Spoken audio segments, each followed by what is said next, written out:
Okay, got one more in the waiting room and then we'll go.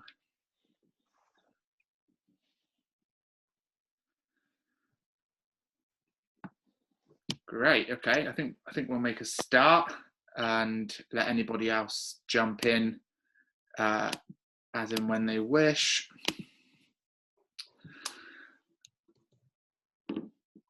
Okay, thank you everybody for coming along today. This is a really good opportunity hosted by the new Food and Drink Network on LinkedIn, Delicious Journey. So it's great to be here to talk a little bit about the US.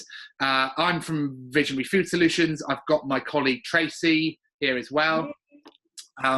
So what we'll do in this session is I will host the webinar, and then we're more than happy to stick around at the end and Tracy and I can answer any of your questions.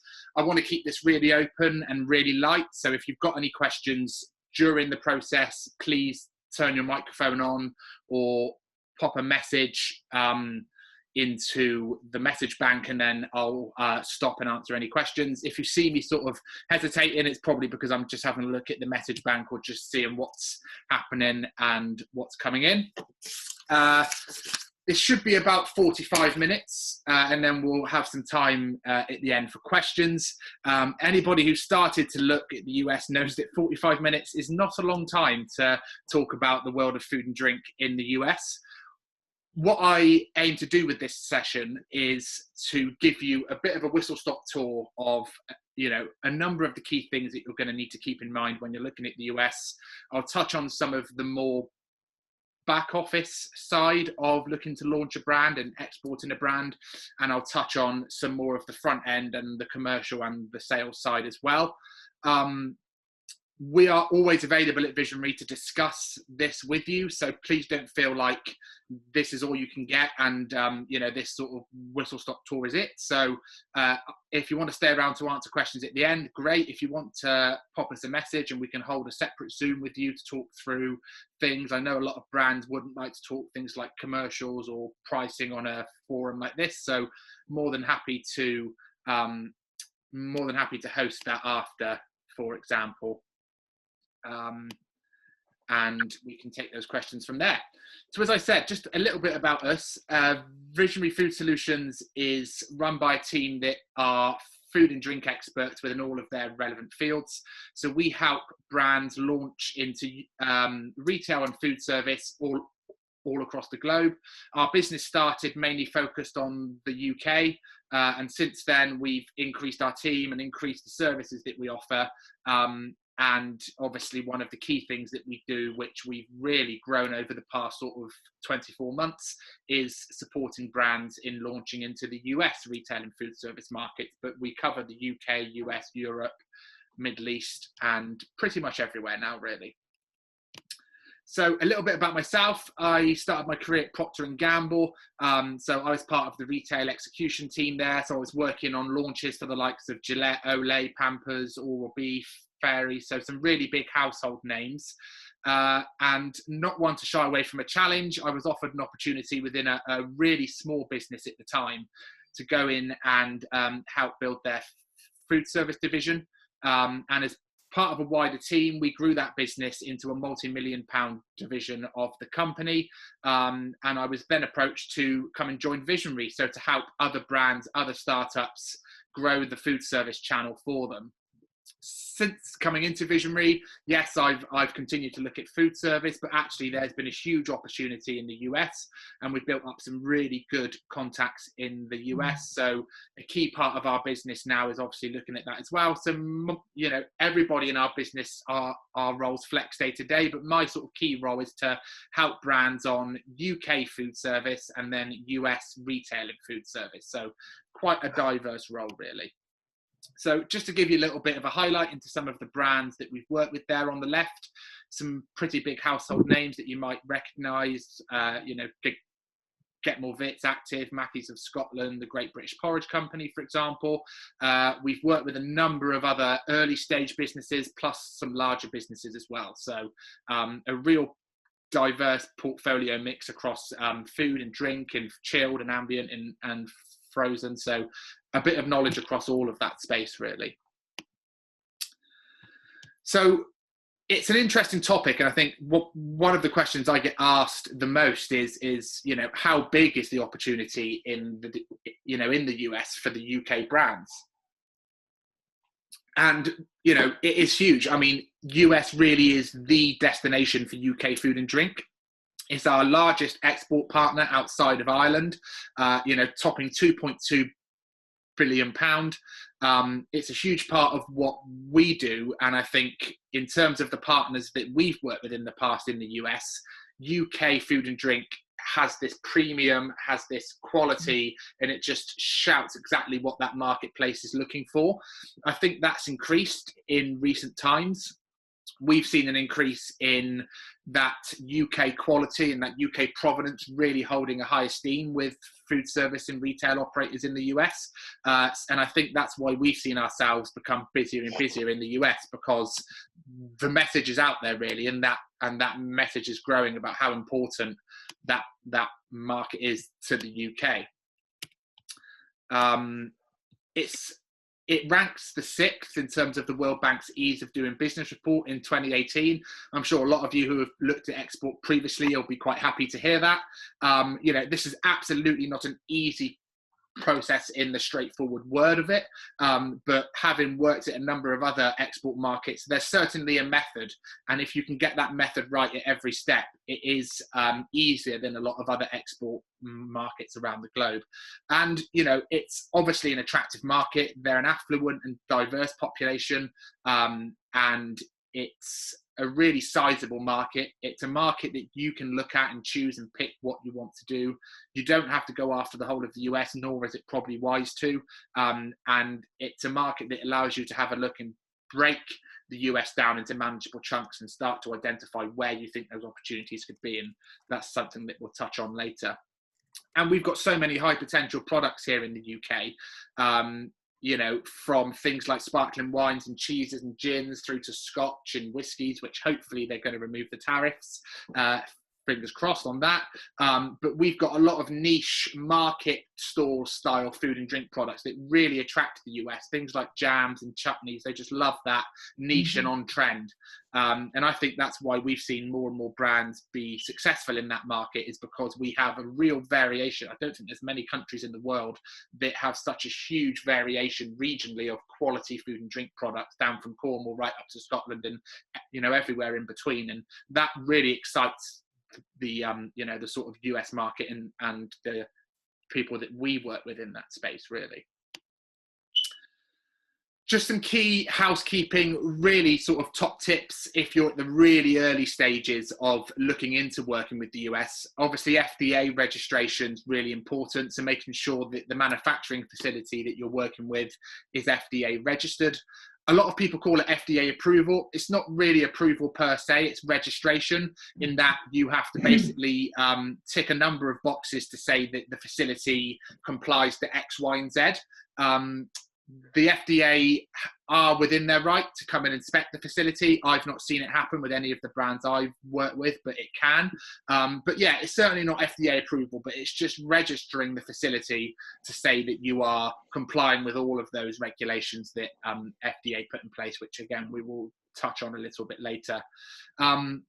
Obviously, the labelling is very different in the US compared to the UK, both in what they expect on the label and the style of the label. Something to think about quite early on in the journey, really. I would say that if you're sending samples out to potential clients in the US, I certainly wouldn't spend the money to invest in labelling before that. As much as you can do at as cost effective as possible to launch into the US is the best way to do it. But absolutely, if you are starting to edge towards the point of getting significant interest in the US and you need to start getting compliant products out there that will be sold out there, then this is obviously critical, as it is anywhere in the world. Some small things like product names and subtle differences compared to the different markets. So for example, we've started to see hard seltzer happen quite a lot in the UK over the past year and a half to 2 years. Before that, we hadn't really heard that term hard X or hard drink. So it's just those small little subtleties. Chips and crisps, cookies, for example, are biscuits rather than cookies. It could actually be something that they like to see. So, for example, we work with Mackey's of Scotland, which is a crisps brand, and they like crisps to be on the pack because it shows that real point of difference, that it comes from Scotland, it comes from the UK. But the sort of partners that you're talking to, worth just making sure that there's no language barriers there in between what you think it means and what it's going to mean on shelf in the US. And then again, just along the lines of those standardized products, really, it's quite similar here in the UK or anywhere you export, but just worth looking at. For example, Gorgonzola cheese will have to come from a certain space. There's a certain specification that the US lay out that has to be a composition to be Gorgonzola, and that happens with a lot of products, and all of those lists are online, and I'll give you the links later on.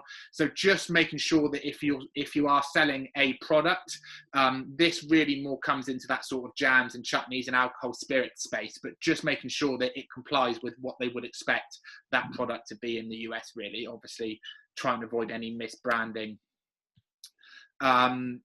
In terms of considerations then, when you're looking to launch the brand into the US, or when you're starting to build your US strategy, and starting to have a think about why your product works in the US, it's really thinking about what are those unique selling points. It isn't just vegan or just gluten-free, but what's the real unique point of difference? So if you've got crisps or you've got cookies or whatever you're putting out to the US, why would they not go to a US supplier? What is bringing it in from the UK going to do? Why is it going to hold that weight and provenance? Obviously, being from the UK is a big part of that, but is there something you do with local ingredients, or is there a certain process that you follow, or what's that real unique point that's going to make the retailer say, okay, I'm going to look to import this from the UK rather than find an equivalent from the US? Thinking about any modifications that you might need to make to hit FDA labeling or requirements. So again, looking at your product, comparing that to the FDA regulations, comparing that to the labeling regulations, making sure that the makeup and composition of your product would be okay to be on a US shelf. Pricing is key as one of the key considerations about launching into the US. Really don't quote any pricing until you understand the process from start to finish, because it's such a large process. So you've got things like the shipping costs, you've got the costs of sort of additional costs of doing the labels, you've got the importing, you've got the duties, you've got the on the ground costs in the US, promotions, marketing, any additional costs that you've added to your business here in the UK in terms of employing staff to manage this operation, or consultants to do the labeling, for example. There's a huge amount that goes into building your price point for the US. And we've had brands come to us and go, I've set a price 6 months ago and I didn't include this, or I didn't include that. It's really important. Absolutely, you can give a very rough RRP if it's critical to getting you through to that next stage of talking to a retailer or talking to a wholesaler. But in terms of giving that definite price, it's really difficult, because again, you've got to look at, right, so once the stock's in the US, I probably have to go through an import distributor, and they're going to expect a small amount of margin as well. So it's that margin chain, it's those additional costs to you that you really need to weigh up and think about, what will that price be when I'm actually giving my final price to the retailer or to the wholesaler. And then really linked into that is thinking about the way that you are going to access that market. So, you have to have an importer of record and an importer of product legally to bring the product from the UK into the US. And that will have to be through an agent or through a distributor or through a third party operator that is specialist in bringing those products into the US, unless of course you're going to set up in the US straight away, which is not common in terms of exploring the US market. So, understanding all of those, processes, and again, happy to speak to anybody on this call individually about their product and their category and what those steps would have to be. But it's not as simple as putting the stock on a pallet and sending it across. There's a lot of steps and a lot of official points that you need to tick to be able to get that stock out to the US, really.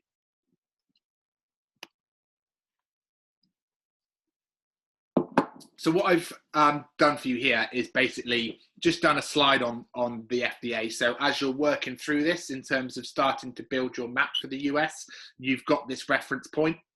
There's a fantastic YouTube video that's no association to me at all, but one of the best that I've found in terms of really breaking down the FDA in terms of manageable chunks and putting a specific, I think it's 45 minutes, something like that, on what the brands need to do to hit that FDA compliance. I've put that link there. I've also put the direct link at the bottom to the FDA website, which will explain step by step the guidance and regulation that you would need to go through to register a facility and to be FDA ready to launch your products into the US. But, you know, FDA exists for that reason. They're very strict on it. It exists to make sure that products are compliant and that products coming into the US hit all of the notes and points that they need food and drink products to be.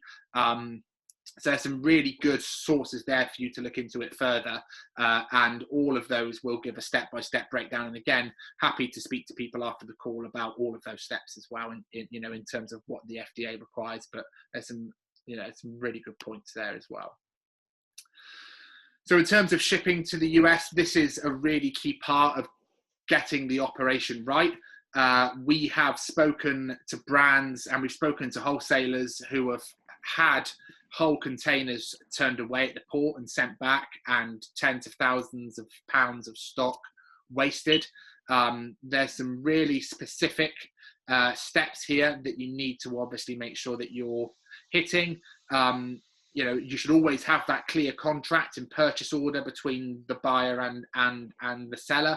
So if you are working through that importer who will hold your product and then send it out to the retailers, the contract needs to be with that importer. You need that clear written contract to say that that importer is the importer of record and the importer of product, and they will be the one that will be issuing purchase orders, because that's what then allows you to be able to start the process of, getting the stock out there. The purchase order in this process doesn't just exist to show I want to order this and I'm going to pay this. It's that official document to say there's been a request from the US for your product, and that's got to state exactly where those goods will be delivered, and like I said, who that importer of record and that importer of product is, which are the two boxes that have to be ticked, and that will probably be your third party importer that you're going to work with in the US. Specific documents for products, again, every category is very different, whether it's frozen or chilled, ambient, bakery, alcohol, and everything in between. You'll have to include on every pallet the product information, what the quantities are on that pallet, the commodity codes that are set by the FDA for your product, so they can quickly look and reference the code and see what's inside the shipment. You'll have to put your tariff codes on there, which will talk about later, and what that percentage of applicable tariff is, where the product's left the UK, where it's going in the US, and where that final destination is, and even then a HACCP certificate as well on the outside of each pallet. So, some real big considerations there in terms of what you need to do step by step. All of this is on the government websites in terms of importing and exporting as well, and obviously we can help at every stage if you wanted to discuss anything here, but really important that all those points are hit, really. And it's just important to get that paperwork right. If you're working with a reputable importer, they will help you. A lot of the importers that we work with and a lot of the distributors that we work with are specialists in working with SMEs. That's what they do. They bring SMEs into the US and launch them into the market. So they should be able to hold your hand and, guide you through that process. But the British International Freight Association are great as well in terms of making sure that all that paperwork's right. And there's a lot of help. There's a lot of help along the way, but shipping is a key consideration. What we're finding as well, since we've been out of the European Union, is that a lot of importers used to consolidate in France, Le Havre, for example, and then send a mass shipment over to the US. Since we've left the European Union, we're finding that very difficult. We're finding a lot of those importers and third parties are asking us to send it directly from the UK to the US. So just looking at that, and again, this comes down to commercials. All of this needs to be built into your price, into your per unit cost. It's not a cheap process, obviously. So lots and lots of considerations there, in terms of shipping. And there are expert businesses out there who deal with this. Obviously, as Visionary, we're a sales and commercials business. We help brands launch into the US and manage the sales side, but there are obviously businesses that specialize in FDA, labeling, shipping. But hopefully I'm just giving you a little bit of a touch in terms of what you need to be thinking about as you're starting to plan your journey into the US.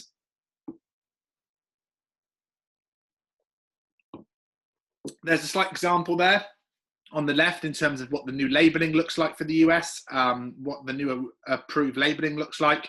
And as you'll see, there's definitely some differences there in terms of what we would expect in the UK. So in terms of the new considerations, you've got to have things like the name of food, the amount of product, the name and address of manufacturer, the packer or the distributor, the ingredients in descending order, and allergen declarations. In terms of the nutritionals that you see here, you need to have things like serving size, calories per serving, calories from fat, the percentage daily value of fat based on a 2,000 calorie diet, with listed values for sat fat, trans fat, cholesterol, sodium, total carbs.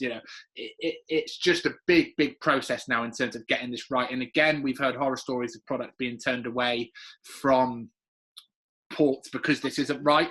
You will need specialists to work with you on this. There are a number of them out there who just do labeling for UK brands going to the US.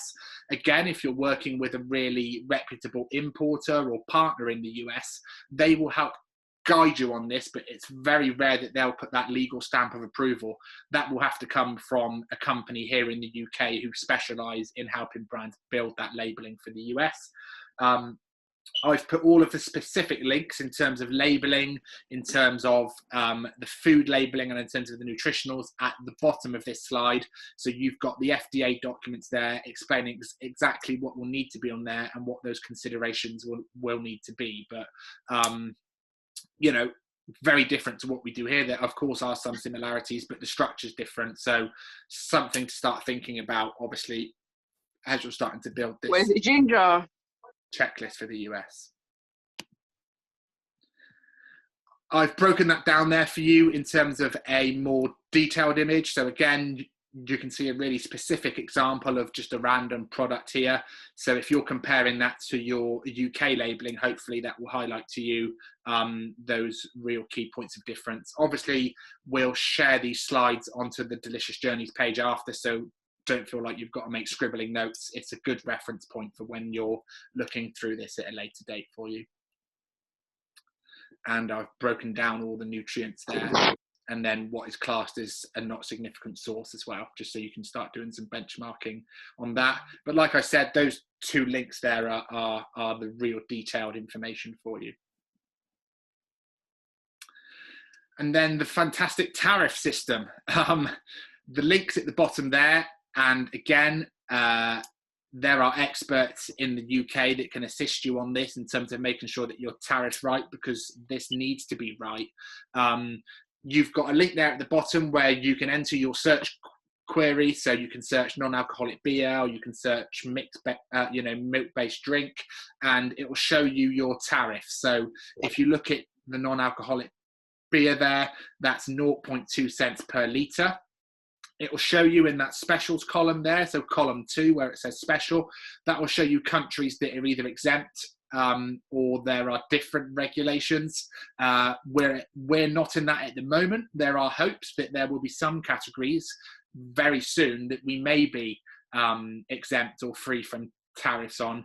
There was quite a strong and hard tariff regulation put in place under the previous presidential administration, and we're hoping there will be some freedom and loosening of some of those. For example, if you look at chocolate-based milks, it's a huge tariff there, and that will obviously push a brand's cost up significantly in terms of launching into the US.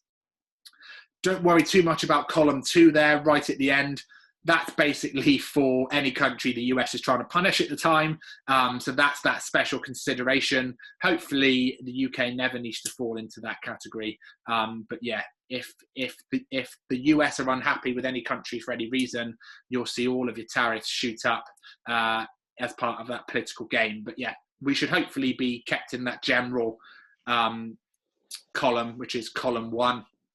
And yeah, if you click that link at the bottom and search your category, you'll be able to start to build a picture for the tariffs that you'll need to pay to export your product to the US. And again, all of that needs to be built into pricing.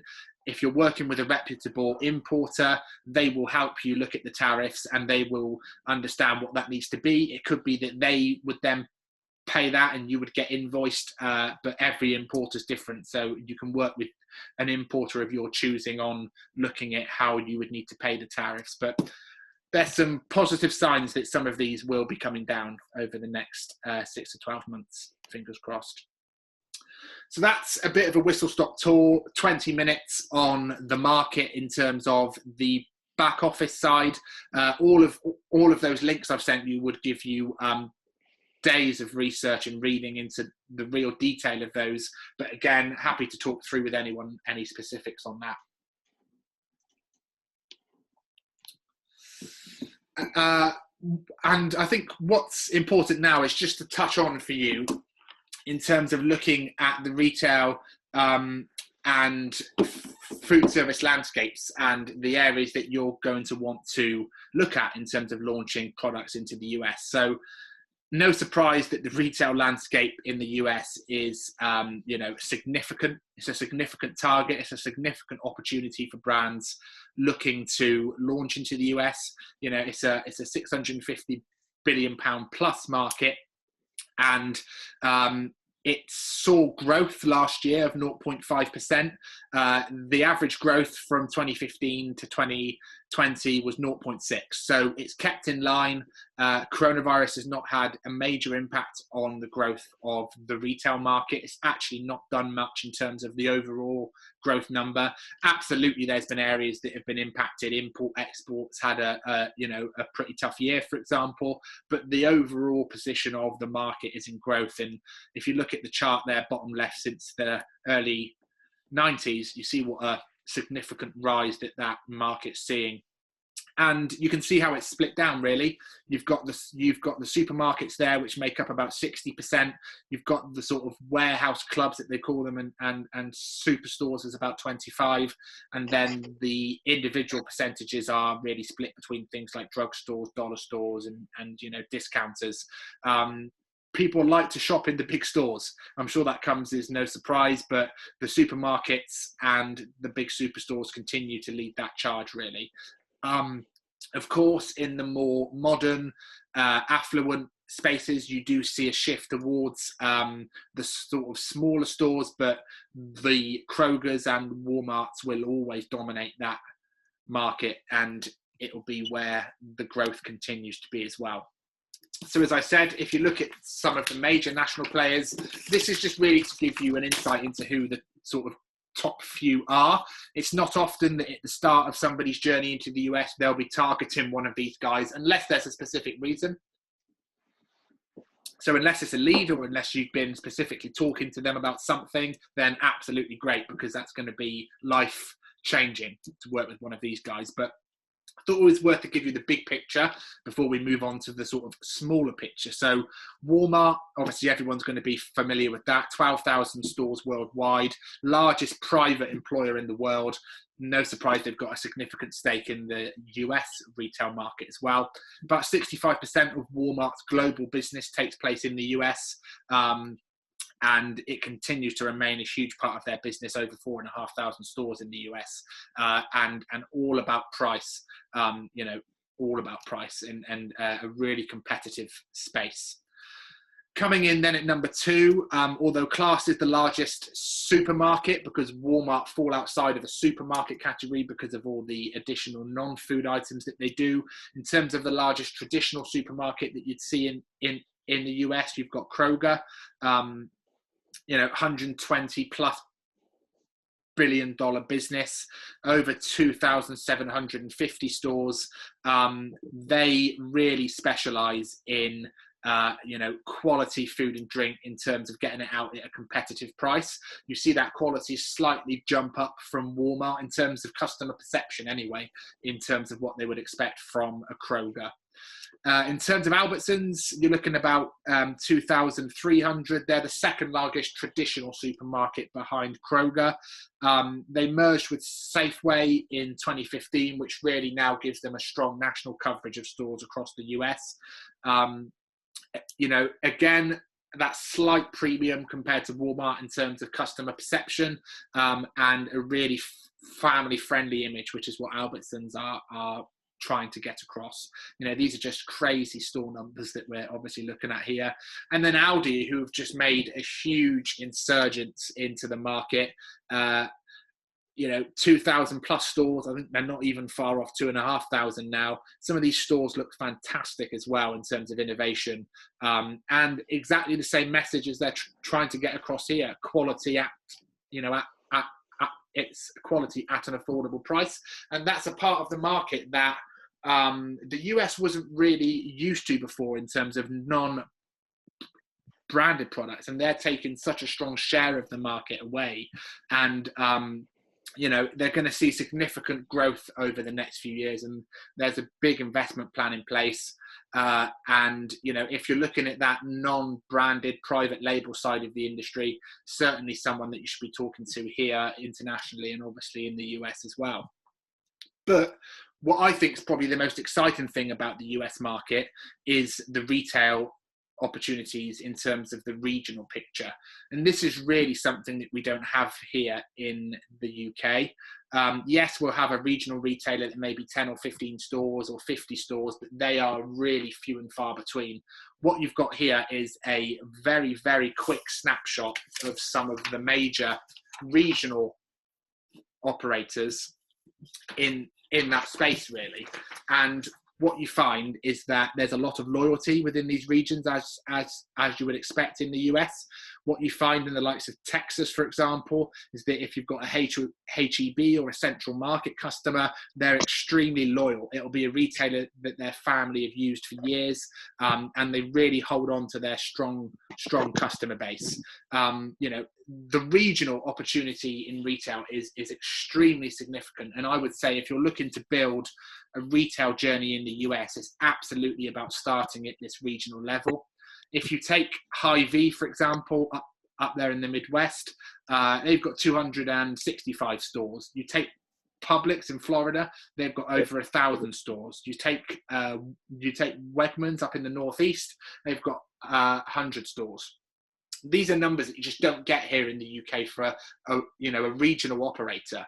And it explains that because of the size and the sort of vast population of the US.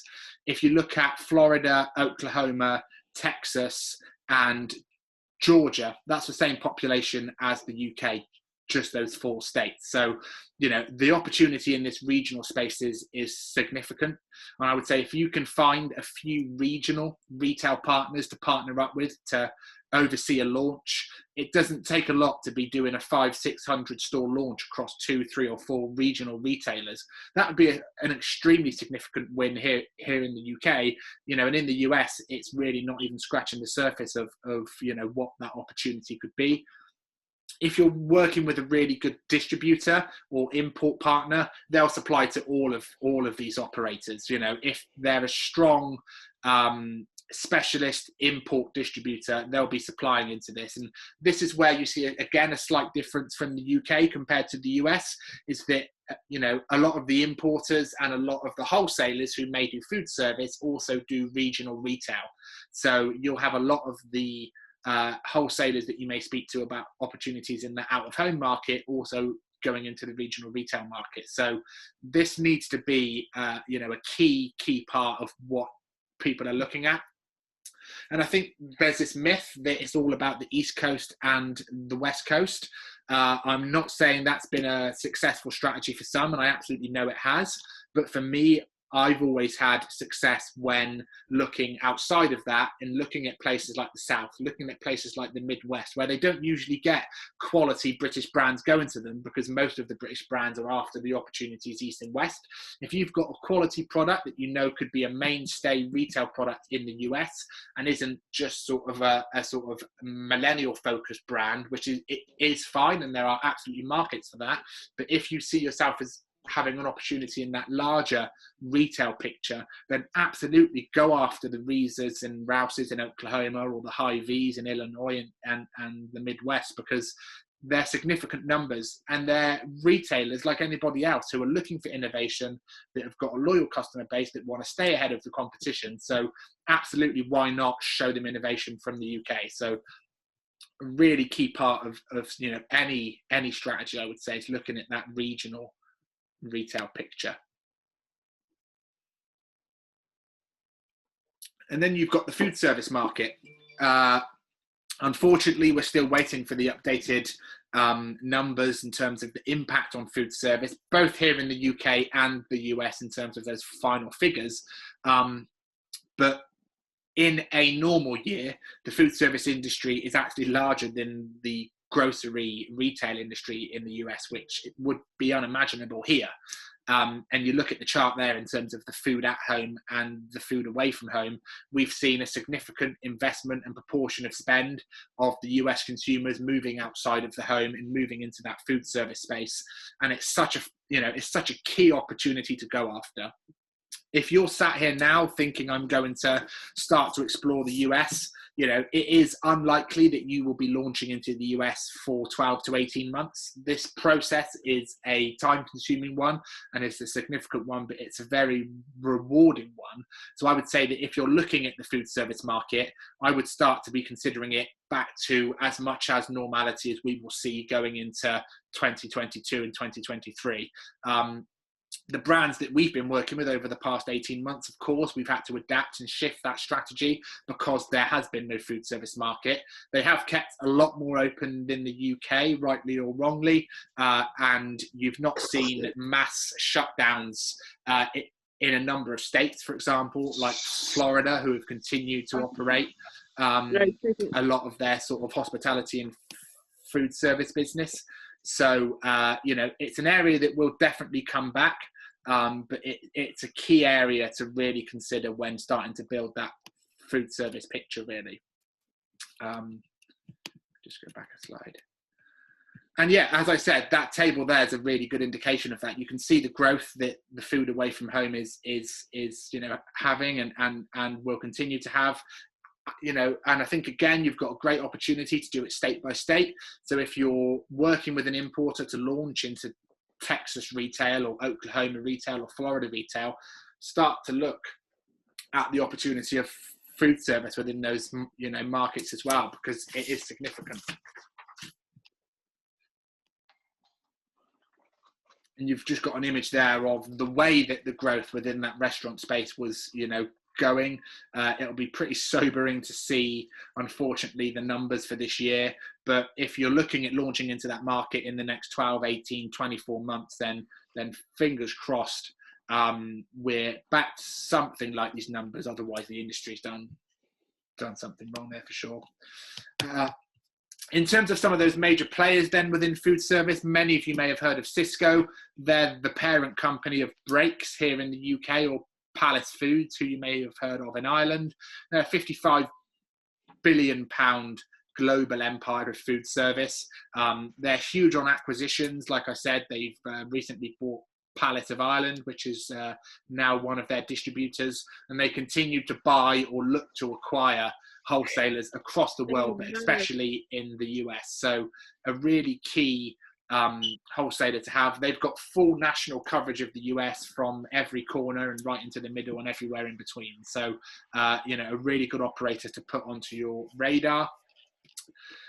US Foods, who Cisco actually tried to acquire in 2015, but the acquisition was denied by the federal courts in terms of competition regulations, because they saw that those two teaming up would majorly hamper competition of the food service and out-of-home space within the US. But US Foods continue to be a major player in terms of US food service. I believe £25 billion turnover business. A lot of people that use US Foods have used them a long time. They were founded in the 1800s, and you find a really loyal customer base. They cover everything: coffee shops, restaurants, stadiums, travel, leisure, quick service, hotels, and everything in between. So the sort of traditional operators that you see in the UK, the likes of the Bid Foods or the Breaks, that would probably be as close as you'd see to the sort of US Foods, really. We then come on to McLean Foodservice, who also have a retail arm. McLean are a significant operator if you want to start looking at the convenience channel, what they call the C stores in the US, which is just a tens and tens of thousands of stores and a real significant opportunity within that market. McLean are really strong across all food, soft drinks, alcohol. So most of the people that will be on this webinar would have a product that could potentially fit into them. They've got 50,000 food service customers that they supply into, and 35,000 restaurants, for example. So, they're a significant operator in that space, and obviously one to have on the radar. And then you've got PFG, which are really known as a first-to-market operator. So they're huge on innovation. They really pride themselves on having, innovation teams and chef development teams. They're trying to get to their customers with the latest innovation as quick as possible. So if you've got something really innovative that you think there's an opportunity for the US market, then it's definitely worth having PFG on your radar, because they will be innovating at speed, and they're continuing to do so even during the crisis. So certainly one to have on your radar. These are just 4 operators that I've picked out to talk about today. There are thousands and thousands, and again, happy to talk to people individually about their respective categories and what products they have and where they may fit, maybe in these or outside of these, whether they're in a more entry-level space or a more gourmet space, or they're frozen or they're ambient chilled. There could be different operators outside of these 4, but I thought it was worth just touching on some of those major players for you. And then in terms of a launch, as with any market that you're looking to launch into, it's breaking that launch down into manageable chunks, starting to build this strategy from the ground up now. So where do you see your product performing? Is it retail, food service, independent retail, the C stores, mom and pop stores? Start building that strategy and that channel strategy for each of those spaces. Start to build a retail strategy. Okay, so what's at the bottom of that strategy? Well, it's those 5, 10, 15 store regional retailers where we can get some category data and some real strong penetration and put some time to focus on growing those. And then we'll move up to the 50 to 100 stores, and the 100 to 200, and the 2 to 5, and the 5 to 1,000. And that's just something you don't have the luxury of building a plan into really here in the UK. And I'd be looking at that plan state by state, to be honest. You're not going to be able to go after 50 states, but really have a look at some of the retailers and see where your product fits. As I said earlier, Florida, Texas, Georgia, Oklahoma alone are the size of the UK. There's certainly nothing wrong with picking those 4 states to go after first and, starting to understand. And they're probably retailers that a lot of people haven't spoke to, because naturally UK brands go to where the market expects them to be. I guess the more people who watch this webinar, the more people who are going to be going to these retailers. But it's a great opportunity. And for example, if you look at Publix, they've got 1,000 stores in the South. 800 of those are in Florida. There's often I speak to them, and they don't get many people who are launching into the US wanting to speak to them, because they simply don't know they exist. There's hundreds, if not thousands, of these regional retailers who would be game changing for a lot of SMEs to launch into. And then there's spaces that we don't really have over here. The country club market, which is obviously part of the food service category, is a huge market in the US. There's over 9,000 country clubs in the US. Many of these are really premium clientele, and many of these are free to serve. If they're going to be serving afternoon tea, it's often free. If they're doing cookies and drinks on the golf course or the tennis course or whatever, these are often free to serve, and we've done significant volumes into country clubs of a lot of products that have been free to serve. So, you know, there's going to be markets in the US that you traditionally wouldn't build a strategy for in the UK. Maybe, you know, mum and pop stores, or those you know, those sorts of things like country clubs. So it's Sutherland. Just put that on mute a second. Yeah, so, you know, a huge opportunity that you need to start building into that strategy. So there's so much work here in terms of the launch side, which is, you know, which is around, right, let me start to build that out: retail, food service, independent retail, convenience, mom and pop stores, country clubs, and then even breaking food service down. So saying, right, travel, leisure, B&I, country clubs, sports, colleges and universities. You know, we could go on and on about all these opportunities, but really having to think where you fit and starting to build that, really. And as I said earlier, it's not a quick, it isn't a quick process. I would do as much as cost effective as possible first. You know, if you're speaking to some importers or distributors or retailers, send them product with the UK labelling, as long as they're not going to sell it, because any investment in the US will start the ball rolling to be expensive, because it's not cheap to launch into the US for the first time. So try and do as much as you can at that cost effective space to explore that market and really make sure it's right for you. On a best case scenario, from our experience launching brands, the best case we've ever had is probably 9 months, but you're easily looking 12 to 24 months in terms of seeing your product on the shelf, because it's making sure it's right. It's making sure that the opportunity is right for you, and all of those steps we talked about, both the back of house and then on that sales and operations side as well. And then we've done the easy part, right? We've got the listings. Well, no, because it's now the difficult part of driving the sales and driving the account management. I've never worked in a territory like the US that is so connected into brokers and distributors and who knows who and who can get who in front of what, because that broker market is extremely significant in the US. Having a sales team that are well connected, that can call up a retailer and get the product seen, so important. You'll even find some retailers hesitant not to work through a broker because they've got brands from around the world approaching them. So, you know, thinking about how you're going to get that penetration, either in the early stages of looking to get interest or starting to get the sales moving once you've got the opportunity on the ground. Yes, a lot can be done from the UK. We've launched four brands into the US during lockdown, and that's all from the UK. You know, exciting when we can get back out there and really start to activate it and implement it, but lots can be done here. A lot of the prep, a lot of the strategy building, a lot of the pre-work can be done here, you know, here in the UK. Do that as cost effective as possible, but with the right partners to make sure that you're launching successfully into the US. And then the shows. This is simply from a personal perspective, but I often look outside of those traditional tourist shows. Some of them are great, and I'm not going to name names, but there are some shows that maybe everybody's heard of. And that is a show that a lot of people have got business from. But personally, I try and focus that target a little bit more in terms of, right, if I fit for restaurants, if I've got a product that I really know fits for restaurants, let me go to the national, you know, restaurant show. If I've got a product that fits for independent retailers and I really want to target those 0 to 300 stores, then the National Grocers Association is a fantastic show to really penetrate that small retail arm of the industry. If you've got a product that fits specifically into dairy, deli and bakery, then the IDDBA is a fantastic show. It's the world leader in dairy, bakery and deli. So just thinking outside the box a little bit in terms of the shows that may give you that return on investment.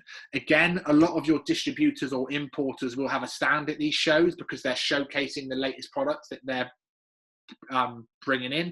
So the best thing for you would be to get a part of their stand, so to represent your brand on their stand. That's going to be the most cost effective. And then again, if you're working with a reputable distributor or wholesaler, they'll probably hold their own shows every year as well, where they invite retailers to come and meet you at their own shows. So yeah, really interesting. And obviously not a lot happening in Q1 and Q2 of this year, and maybe even into Q3. But I know a lot of the big US exhibitions have been moved to September, October, November. So fingers crossed, we may be in a position then to start implementing launches and, you know, starting to explore that in a bit more detail, really. Coming to the end now, and again, happy to pick up with this, and I've touched on it throughout, but it's building that comprehensive commercial model to make sure that pricing works. The luxury of working in the US is that the retail market warrants a significant premium compared to the UK. We sell you know, brownies in the US that would be on shelf in the UK $1.99. We sell them $3.99, $4.49. You know, you do warrant that premium, and that's why this operation works, launching from the UK into the US, because you're launching into a space that's naturally more premium in its pricing structure in terms of retail.